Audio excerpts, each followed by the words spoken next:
Hello, brothers and sisters. How are you?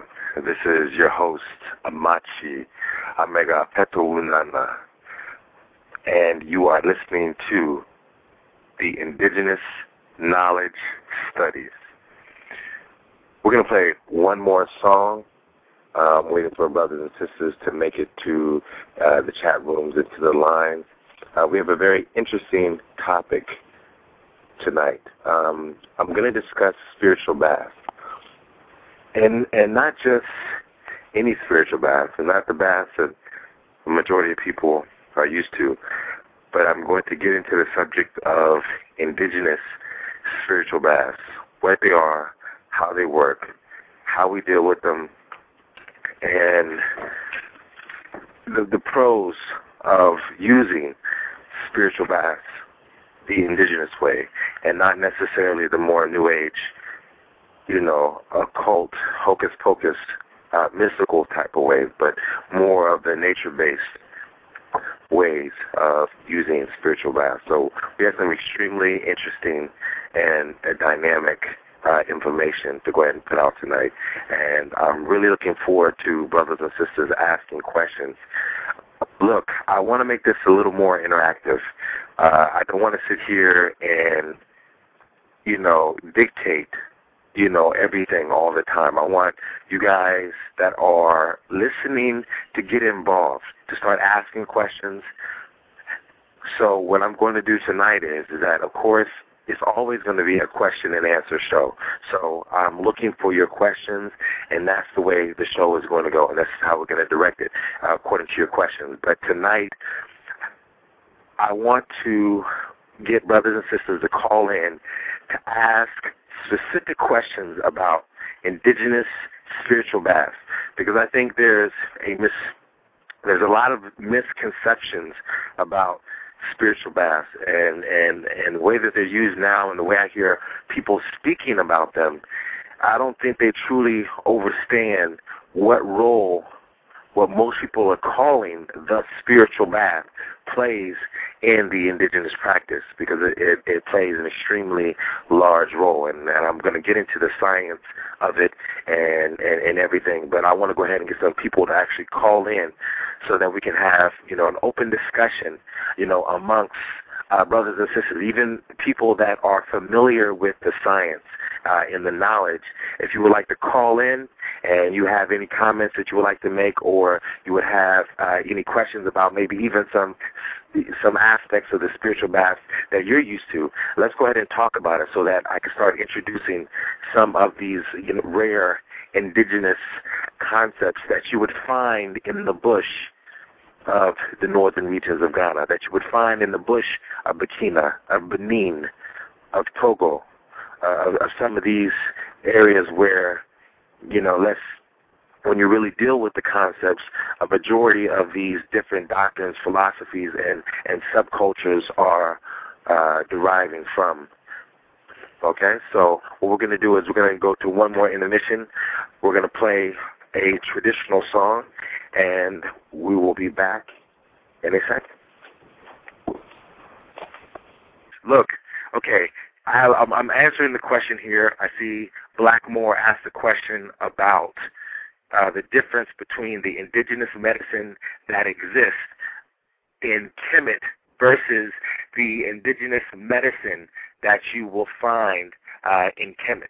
And let me explain exactly what I mean by this. One, when you look at the indigenous culture, and most people think that indigenous culture here in the States has to do with Native Americans, and that's not true. It is true in the sense that these individuals are native to America, or what most people are calling the Native Americans. But when you get into the anthropology, when you get into the science of the origin of these different groups and these sub-groups that existed here in the States that became known or took on the title of Native Americans, you'll find that when you start looking at the science, you have different classifications of races and human beings. You have the Africoid, the Caucasoid, you have the Mongoloid, and these are different ways that, mundane science classifies and categorizes different cultures and groups, and from their origins, because these are the different sets that they have in place. And what most people don't know is that what most people are calling Native Americans are actually a product of miscegenation.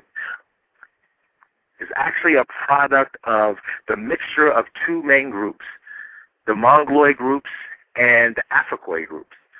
And most people really don't want to deal with those subjects. You have Asian cultures, I'm talking about Mongoloid Asian cultures, that mix in with indigenous African cultures. And if you don't believe me, there's plenty of books that that will explain this. You have Ivan Van Sertima's books. They came before Columbus.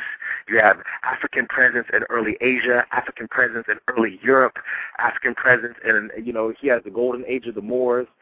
You have information books out there called Great Issues of Race, describing different African crests and so forth that existed in Europe for hundreds of years, proving that, a lot of these different communities that existed in these ancient cultures were African.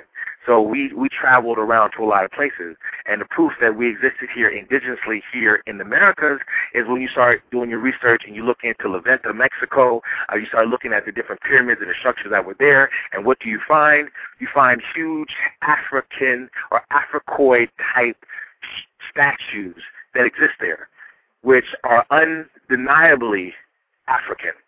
Anyone who tries to make them not African is obviously trying to misinform you, and is obviously intentionally trying to mislead you into thinking that it's some other culture or race, when anyone with a good pair of eyes would be able to look at those statues and can tell that they are African.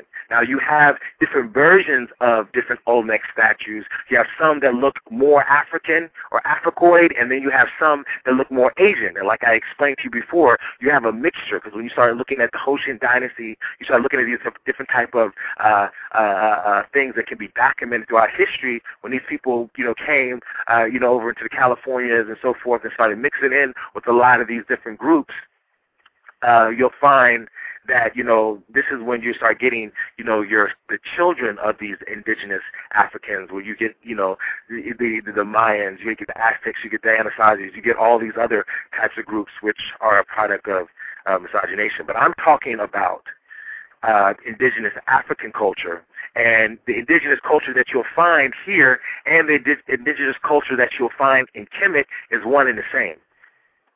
Is one and the same. And I don't want anyone to fool you into thinking that they're not. And I've explained this time and time again. Kemetic culture is African culture. Kemet exists in or on the continent of Africa. You have people like Shak Diop and so forth that have proven without a shadow of a doubt, when you look at the melanin count of different mummies and so forth, that the indigenous people of that land were Africans.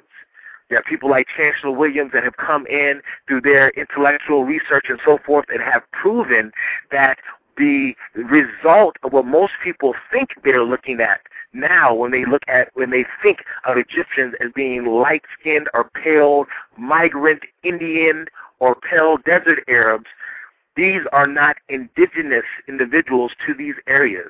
This can be proven through history. These are people that have invaded and that have came in from other areas, India, Europe, and so forth, and other areas, and that have came in to those areas and have settled there. These are not the indigenous people. The indigenous people were Africans, were blacks, were people that had woolly hair and various tones of skin, such as like you and I have. So make no mistake about it. Our indigenous knowledge that exists in Kemet and the indigenous knowledge that existed here through various titles such as Vodou, Nganga, Juju. It doesn't matter if you call it Bajuli, Bahuluku. By whatever name or title, it is one and the same. And if you don't believe me, you have to start looking at the etymology. You have to start looking at the words and the definitions. People get confused by